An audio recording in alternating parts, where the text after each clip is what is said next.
자, 그러면 이제 도시관리계획으로 지정할 수 있는 용도지역 지구제 중에서 우선 첫 번째 용도지역을 한번 살펴보도록 하겠습니다. 용도지역.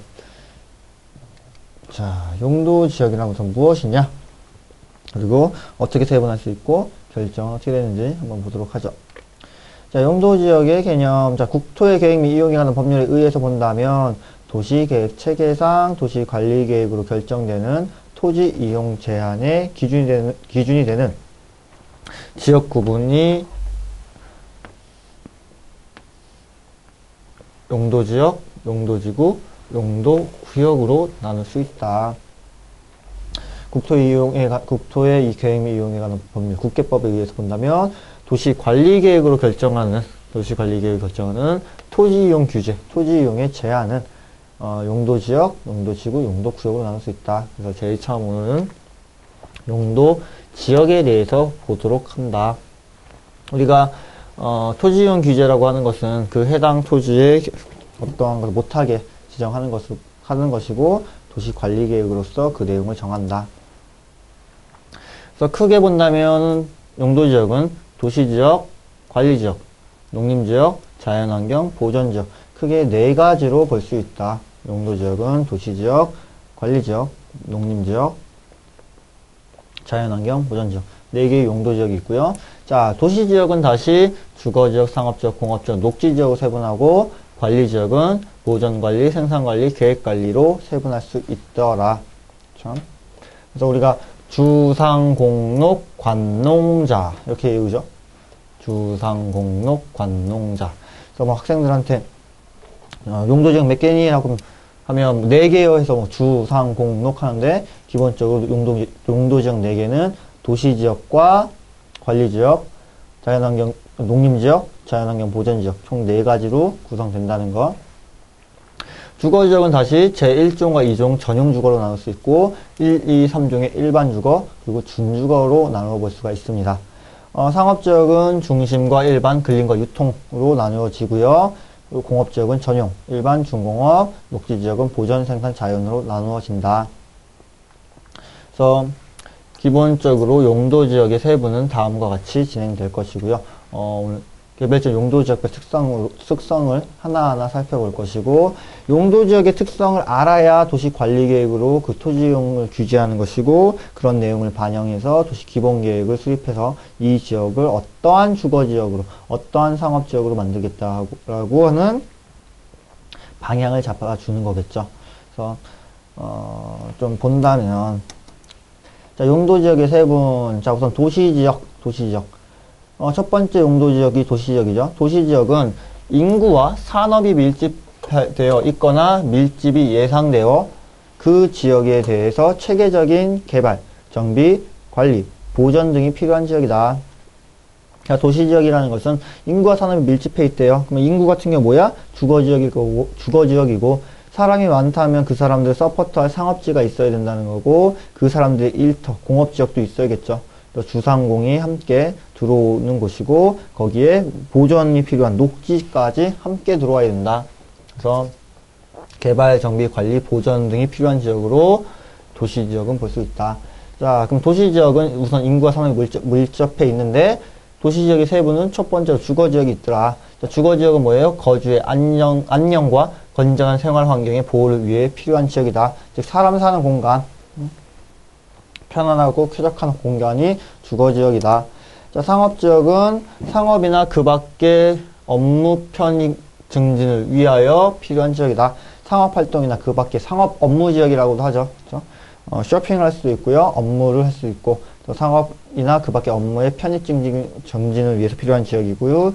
공업지역, 공업의 편익 증진을 위해서 필요한 지역이며 녹지지역, 자연환경, 농지 및 산림의 보호, 보건위생, 보안 등과 도시의 무질서한 확산을 방지하기 위해서 녹지로 보존이 필요한 지역 등을 다 녹지지역으로 볼 수 있겠다. 그래서 도시지역에는 주거지역, 상업지역, 공업지역, 녹지지역이 하나로 묶여지면서 용도지역을 만들어주고 있습니다. 자, 관리지역은 도시지역의 인구와 산업을 수용하기 위하여 도시지역에 준하여 체계적으로 관리하거나 농림업의 진흥, 자연환경 또는 산림의 보존을 위하여 농림지역 또는 자연환경 보존지역에 준하여 관리가 필요 있는 지역. 말이 어렵죠? 그러니까 이렇게 보시면 돼요. 이렇게 토지가 있을 때 기본적으로 무슨 지역이 있다? 도시지역이 있는 거죠. 그렇죠? 도시지역이 있는데 도시지역은 다시 어떻게 세분된다? 도시지역은 주거와 상업, 공업으로 나누고 도시의 외연적인 확산을 방지하기 위한 녹지지역이 나온다. 그러면 이렇게 잘라있네. 이렇게 잘라서 도시지역과 근접한 것은 관리지역인데 무슨 관리?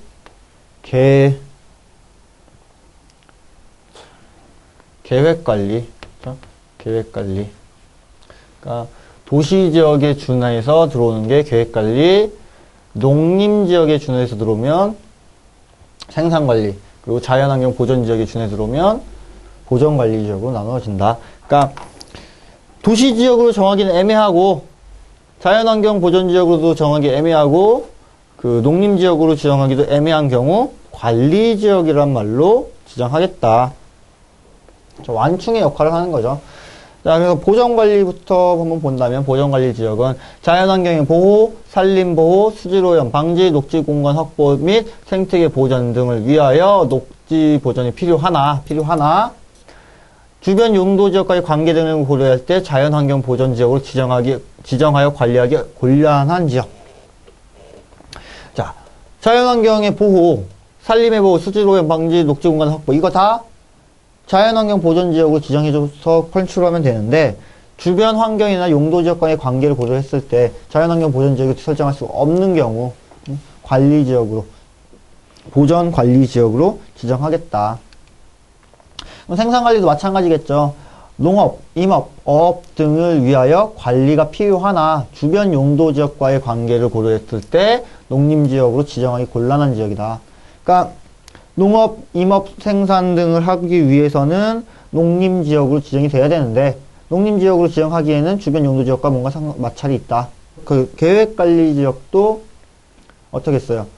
도시지역으로 편입이 예상되는 지역이나 장내에 도시지역으로 편입이 예상되는 지역이나 자연환경을 고려하여 제한적 이용 개발을 하려는 지역으로서 계획적 체계적인 관리가 필요한 지역이다. 그러니까 토지 이용상에 이제 장래에 도시지역으로 편입된다면, 계획관리지역으로 지정이 되는 거고, 도시지역이 아니지만 계획적으로, 체계적으로 개발관리할 필요성이 있는 지역에는 계획관리지역을 지정함으로써 개발을 하는 거죠. 그래서 이 용도지역에 따라서 우리가 용적률과 건폐율이 달라지고, 용적률과 건폐율이 달라진다는 것은 건축할 수 있는 건축물의 규모나 뭔가 면적들이 다 달라지니까, 이런 용도지역의 규제가 상당히 중요하겠죠. 자, 농림지역, 도시지역에 속하지 아니하는 농지법에 따른 농업진흥지역 또는 산지관리법에 따른 보전산지 등으로 농림업을 진흥시키고 산림을 보존하기 위해서 필요한 지역이다. 그러니까 농림지역은 농지와 산지가 합쳐진 거죠. 농지산지. 그럼 농지는 뭐다? 농지법에 따라서 농업진흥지역과 산지관리법에 의한 보전산지가 합쳐져서 농림지역으로 지정된다.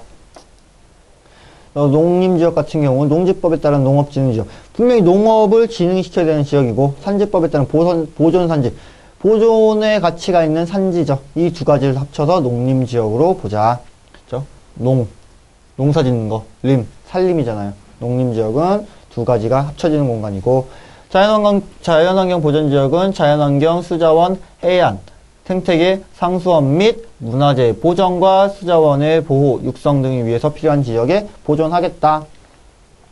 그러니까 상당히 환경 좋은 것들, 뭐 한강수계, 뭐 대관령 이런 것도 다 자연환경 보전지역으로 들어간다는 거죠. 낙동강 유역, 뭐 이런 부분들. 그래서 자연환경 보전지역 같은 경우는 이제 개발을 억제해서 환경을 최대한 보존시켜야 된다. 근데 일정 바운더리 이내에 뭉쳐있으면 자연환경 보전지역을 같이 지정할 수 있지만, 그 주변 일대가 막 도시지역이고 계획관리 지역이 있으면, 그런 지역은 자연환경 보전지역보다는 이제 보전관리지역으로 지정해서 주변 용도 지역과의 정합성, 관계를 고려해서 우리 도시관리계획을 수립하게 되는 거죠. 이제 농림지역이나 이제 자연환경 보전지역이 서로 달라진다는 거, 기본적인 개념 인지해 보시면 될 것 같아요. 자, 그럼 이제 용도지역별 주요 내용을 좀 한번 살펴보면요. 자, 우선 저 주거지역, 상업지역, 공업지역, 녹지지역, 농림지역 및 자연환경 보전지역, 관리지역 이렇게 세 분을 좀 해서 봤습니다. 자, 그러면 디테일하게 본다면, 자, 주거지역, 주거의 거주의 안녕과 건전한 생활 환경의 보호를 위해서 필요하다. 즉, 사람이 사는 공간이 주거지역이다. 그래서 주거지역의 세부는 전용주거지역, 제1종과 제2종, 일반 주거지역, 제1종 일반, 제2종 일반, 제3종 일반으로 나누고 준주거지역으로 세분한다. 자, 전용주거지역이라는 것은 기본적으로 양호한 주거환경을 가지고 있는 주거지역이다라고 얘기하고요. 일반 주거지 같은 경우 편리한 주거환경이라고 얘기를 합니다. 자, 양호하고 편리한 주거환경의 차이점 같은 경우 일반 주거, 편리한 주거환경이라는 거고요. 편리한 주거환경이라는 것은 도로와 기반시설들이 잘 갖춰 있으면 편리하다고 이야기하겠죠. 전용주거 같은 경우 양호한 주거환경이다라고 하는 것은 편리하고 쾌적한 주거환경을 말합니다. 양호한 것은 편리하고 쾌적하다. 그래서 편리한 것은 도로와 시설이 잘 갖춰진 것이고 쾌적성은 공원과 녹지가 확보된 공간이겠죠. 그래서 공원과 녹지가 확보된 전용주거, 주거지역으로, 주거 전용으로 만들어진 지역인데 1종과 2종이 있다. 그럼 1종은 단독주택 중심의 양호한 주거환경, 2종은 이제 공동주택 중심의 양호한 주거환경이라고 얘기하고요. 일반 주거 같은 경우 1, 2, 3종으로 나누는데 1종은 저층 중심, 2종은 중층, 3종은 고층 중심이라고 이야기합니다. 준주거 같은 경우 공업과 상업지역을 서포트할 수 있는 지역에 조성한다라고 되어 있는데요. 자, 한번 디테일하게 보면요. 자, 주거지역은 양호한 주거환경의 유지와 적정 인구 밀도 등을 고려해야 된다. 양호한 주거환경을 유지하기 위해서는 용적률과 건폐율을 정해놓고 그에 따라서 건축물의 밀도를 관리하죠. 일조권 및 사생활 보호를 위해서 가급적이면 정형화된 형태로 지정한다. 그래서 기본적인 주거지역의 고려사항을 봤고요. 자, 일상생활에 필요한 교육시설, 생활용품, 구매시설, 기타 필요한 공공시설들에 대한 접근성 및 이용의 편의성을 확보해야 된다. 이런 것들이 뭐 일반 주거지의 특성 혹은 전용 주거지의 특성이겠죠. 우리가 생활권 계획을 수립할 때도 시설과의 관계를 고려해서 다 들어와야 되니까. 자, 주민생활의 영위에 불편함이 없도록 해야 된다. 뭔가 주거지역을 만들었다면 기본적으로 들어올 수 있는 기반시설들, 뭔가 지원시설들이 다 주거지에 근접해서 들어오게끔 만들어줘야 되고요. 단독주택, 중층주택, 고층주택 등을 적절히 배치하여 다양한 경관 및 스카이라인을 유지할 수 있도록 토지 이용 계획을 수립해야 된다.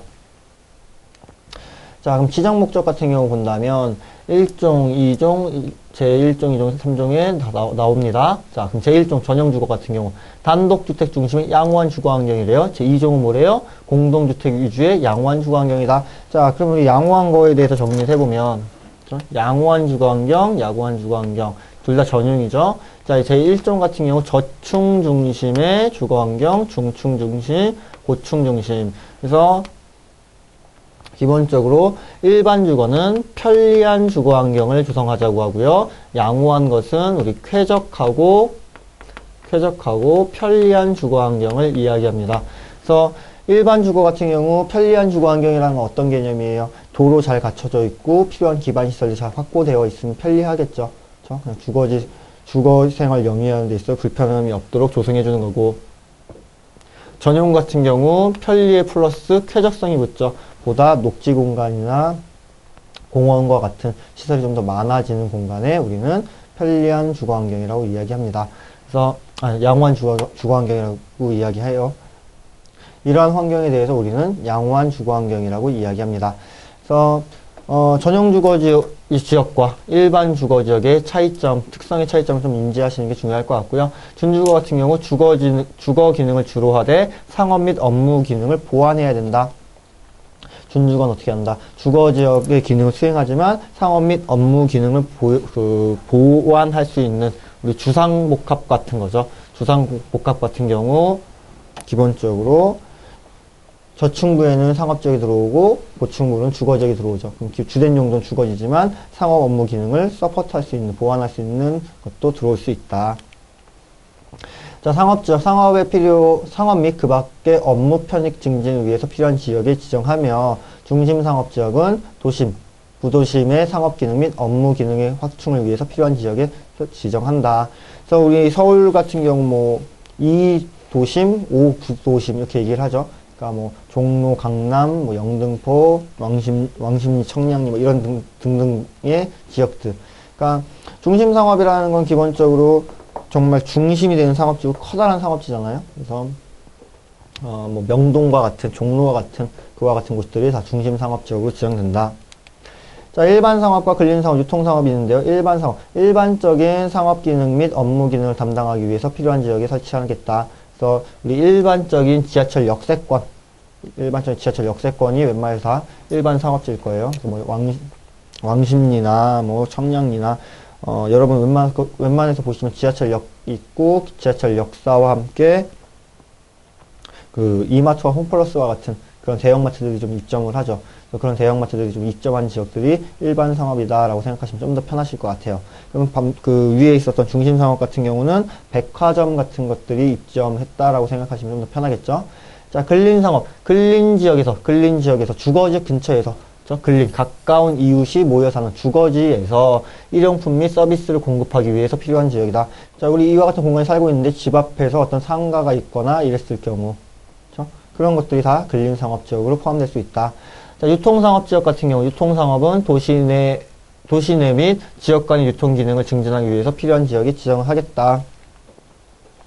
자, 조금 이제 내용을 좀 보면요. 그렇게 되겠죠.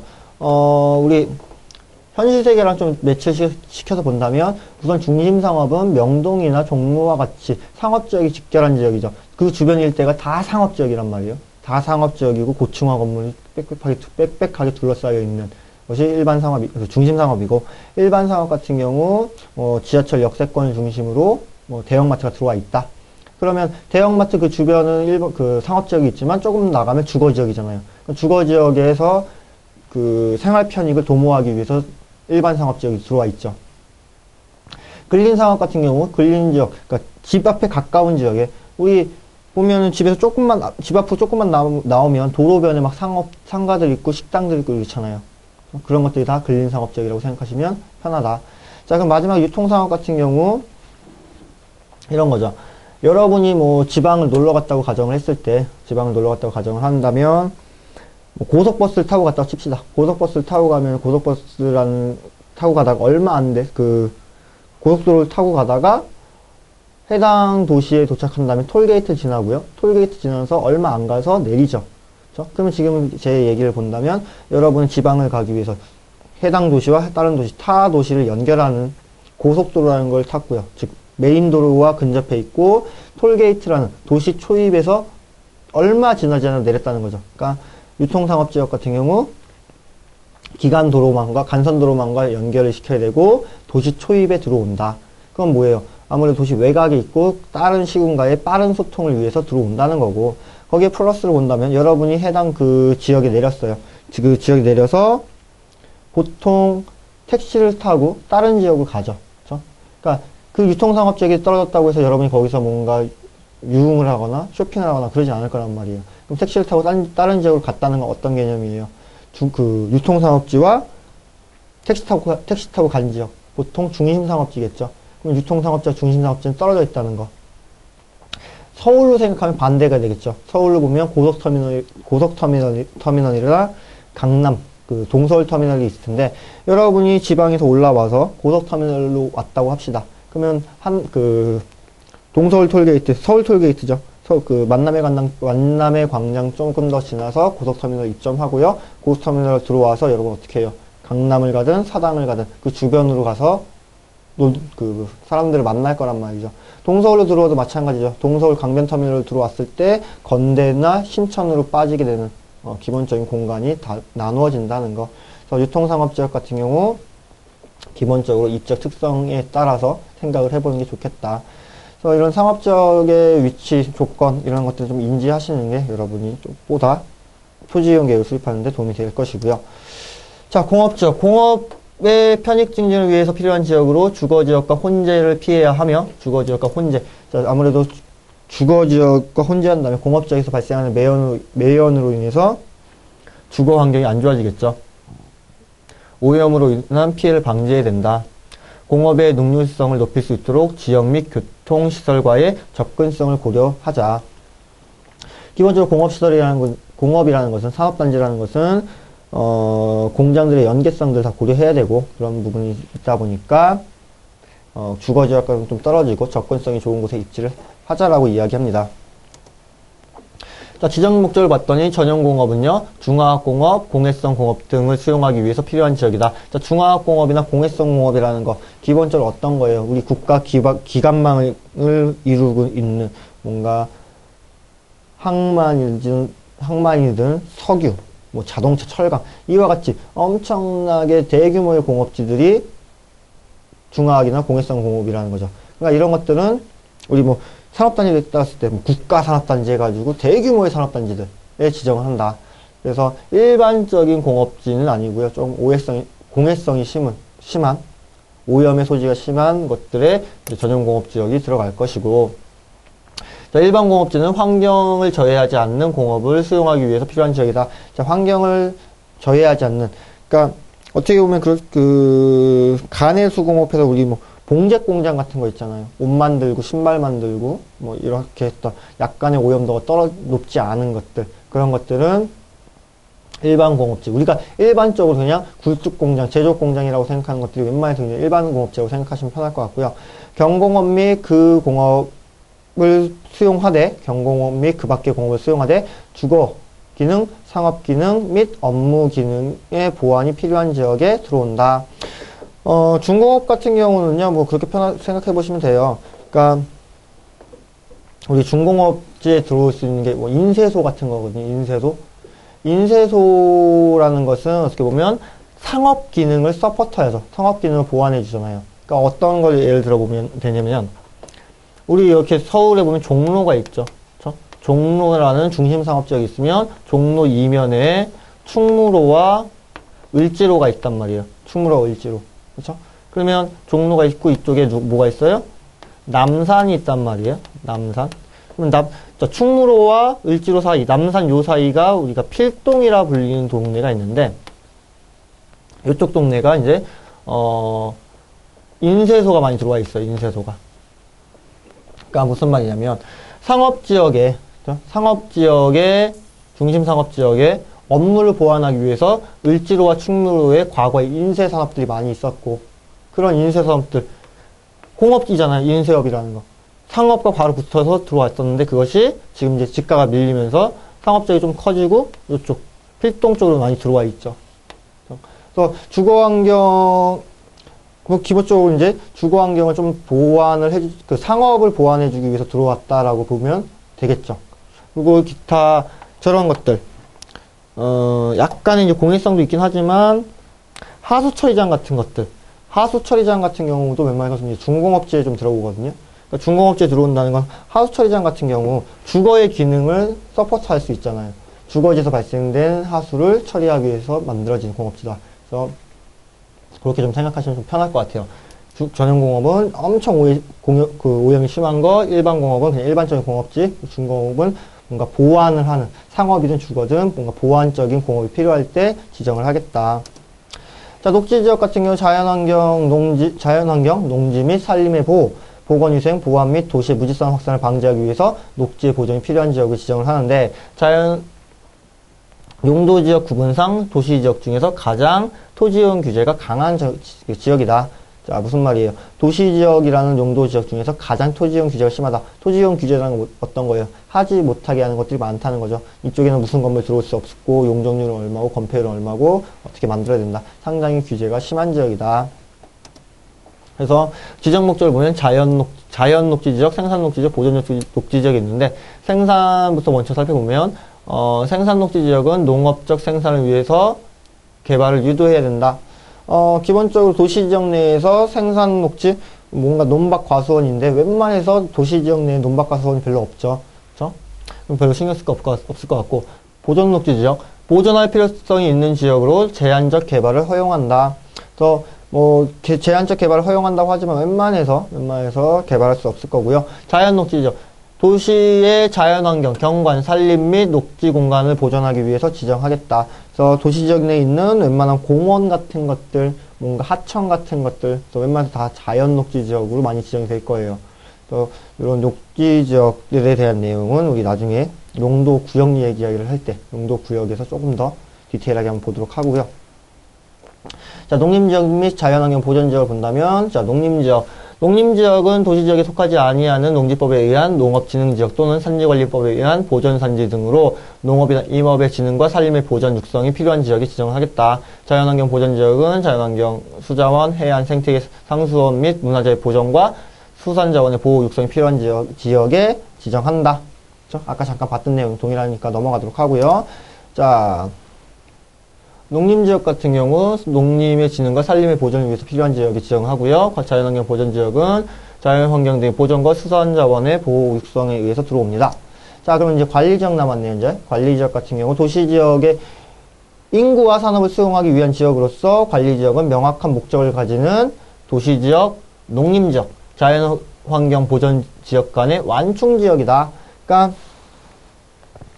도시지역이라는 건 인구와 산업이 분명히 집중되어 있고, 농림이라는 것은 농지법과 산지법에 의해서 분명히 지켜야 되는 공간이 있는 거고, 자연환경 보전지역은 분명히 그 보호를 해야 되는 지역이 있는데, 그 지역들을 완충하기 위해서 들어온 게 관리지역이다.